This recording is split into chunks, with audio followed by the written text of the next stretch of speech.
There were a plethora of opportunities for the Dallas Cowboys to attack the free agent safety market to upgrade a position that had its struggles in 2018. They didn't do anything of consequence, signing journeyman George Iloka to a very friendly one-year deal to compete with Jeff Heath for snaps at the traditional strong safety look. With Earl Thomas, Tre Boston, Tyrann Mathieu, and a host of other names available that the Cowboys could have pursued, they constantly displayed their comofort level and excitement in third-year safety, Xavier Woods.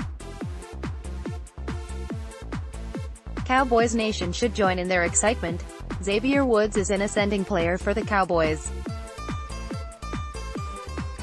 He brings an edge to the back end of the defense and plays the ball aggressively.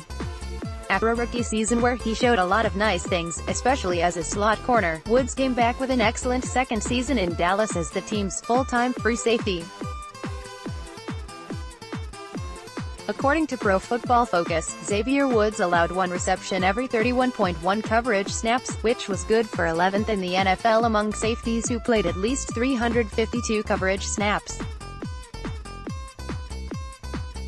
That rate was just behind Eric Weddle and better than Barry Church, Demarius Randall, Tre Boston, Jordan Poyer, Kenny Vaccaro, Eddie Jackson, Terrell Edmonds, Adrian Amos Jr., Rashad Jones, and Clayton Geathers.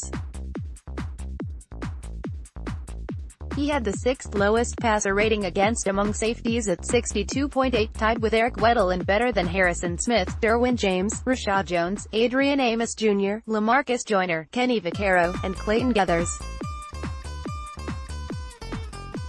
In coverage, Woods was graded as the 20th best safety from 2018, but we saw him make a substantial impact on the game with his bone-jarring hits and his coverage. In 2018, he was third on the team in passes defended with 9 behind Byron Jones and Chidobe Awuzie. Woods also tied for first on the team with 2 interceptions. Xavier Woods made several bone-rattling hits on throws over the middle of the field that jarred the ball loose, leading to incompletions.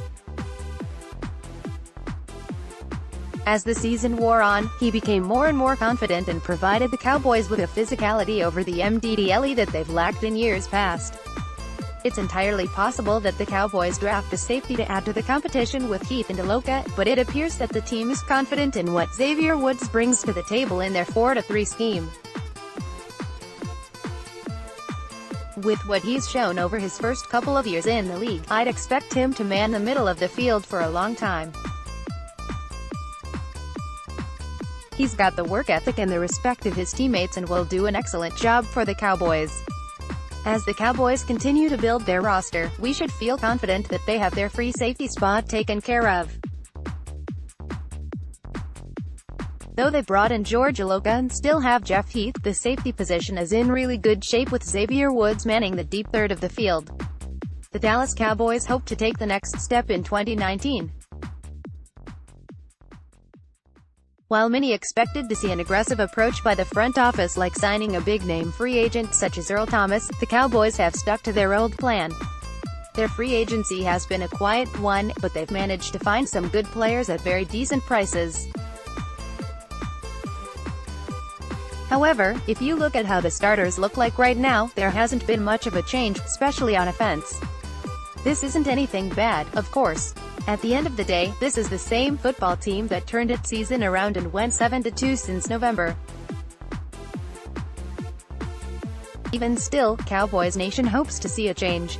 Despite a talented roster, Dak Prescott's offense didn't show the results we all expected it to. The main reason why was play calling, which led to former OC Scott Linehan losing his job after the season. With a group of really good players, the team's biggest hope for change lies in new OC Kellen Moore. Moore spent last season as the QB coach for the Cowboys after ending his career as a player, which he spent as a backup with the Detroit Lions and with Dallas. Although it was a controversial decision, I love the idea of giving Moore the job. Ever since he declared for the 2012 NFL Draft, in which he went undrafted, many saw him as a very smart prospect. A lot of analysts agreed that he wasn't going to have a very successful playing career, but that he'd eventually be a great coach. Since his promotion, many have come out to praise Kellen Moore. Speaking on 105.3 The Fan, Travis Frederick talked about how well he thought Moore would do at his new gig. He even mentioned that if you sat down to talk football with Moore, you'd think he was a genius. Frederick isn't the only one who's spoken well about Moore, though. Former Boise State coach Chris Peterson described him as a light years ahead of people his age. Playing for the Boise State Broncos, he ran a very complex offense that would rival that from an NFL team. Not to mention, numerous reporters have talked about how NFL teams view him. Daniel Jeremiah even said he was a rising star that'll be in the head coaching conversation in the near future. I've mentioned this before, Kellen Moore is a rising star and he'll be in the mix for HC gigs, CFB or NFL, in the near future. https://t.co/hilljob4hawk on offense. There won't be many personnel changes for the Cowboys. Randall Cobb will take Cole Beasley's spot at slot receiver, Jason Witten will be lining up at tight end again and will likely split snaps with Blake Jarwin, and Travis Frederick will be back at center to take Joe Looney's place. These are relevant changes for the team, but likely not enough to be the ones that make the Cowboys take the next step. The biggest change has occurred in the coaching staff. And if the Cowboys want to get past the divisional round with an improved defense in 2019, Kellen Moore will have to do a very solid job in his new position. Personally, I truly believe he will. The Dallas Cowboys free agency has been a fairly interesting one. As usual, they remained quiet through the first wave of free agents, letting the top talent go elsewhere for big-time contracts. Since then, they've been able to add pretty good veterans for excellent prices. They've been able to address just about every position of need prior to the NFL draft. While the free agents they've brought in are long-term answers, some of them will be very important starters and will contribute to the team's attempts of making a serious run for the Super Bowl. And the best part of it all? Although they've been making a handful of veteran signings, they've handed out nothing but inexpensive one-year deals. Let's take a closer look at each player's cap number for 2019. Jason Witten, $4.25 million. Christian Covington, $1.68 million. Kerry Hyder, $887,500. Randall Cobb, $4.56 million. George Iloka, $735,000. Robert Quinn, $8 million. Every single one of these players is coming to play to Dallas under a one-year contract. This has truly been a remarkable job by the Cowboys front office. They're helping the team take the next step. Because make no mistake about it, this is a Dallas Cowboys team that's close. They're really in a position to be a Super Bowl contender when the season begins.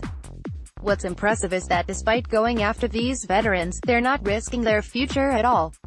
The Cowboys have a ton of young players waiting for contract extensions. The talk right now revolves around DeMarcus Lawrence, but Dak Prescott, Ezekiel Elliott, Amari Cooper and Byron Jones are all right there on the waiting list. And after them, Jalen Smith and more will follow. The Cowboys have managed this pretty well. According to Over the Cap, Dallas would be the team with the most cap space in 2020. Estimating the base salary cap to be $200 million, OTC has the Cowboys leading the NFL with over $116 million. This will soon change, as the front office will likely address the extensions mentioned and the cap space will go down considerably. Many have reacted to the Robert Quinn trade with fear of him being a replacement for Lawrence instead of a complement, but the truth is Quinn's arrival should have no impact at all on Tank's situation. The Cowboys have the cap space to deal with those deals in the future, and they will.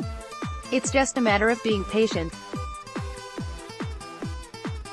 After weeks of waiting, the Dallas Cowboys have finally completed a trade with the Miami Dolphins that will bring defensive end Robert Quinn to Dallas for the 2019 season.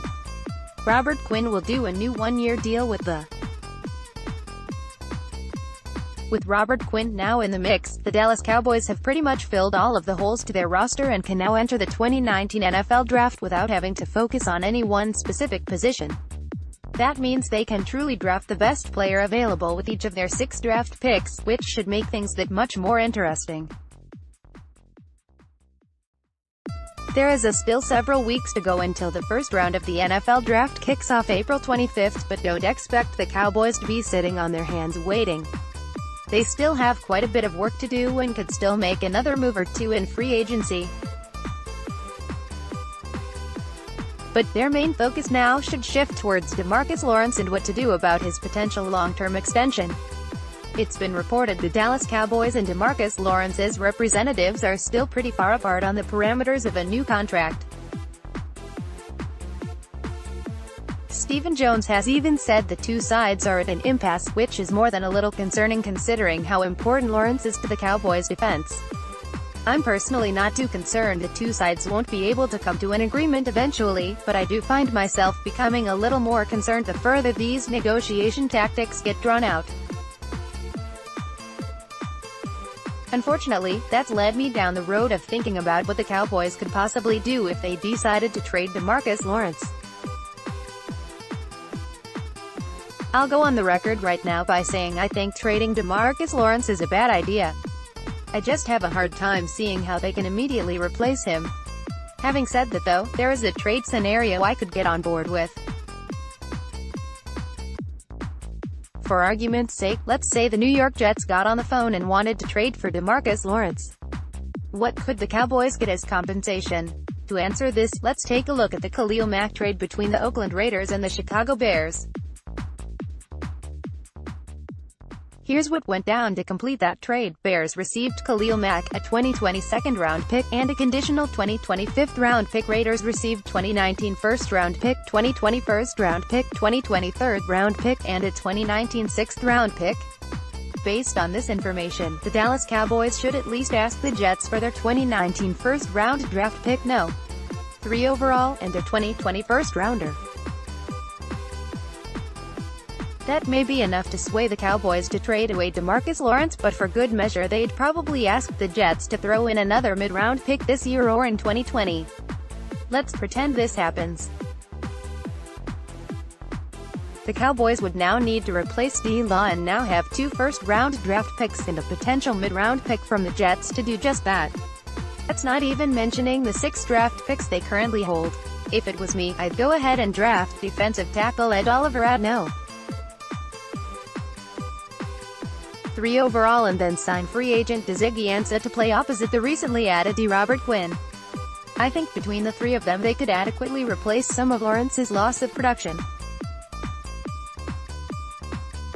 This is all completely hypothetical, but if the Cowboys can't work out a contract extension with DeMarcus Lawrence, I think I would be on board if this is how they went about replacing No.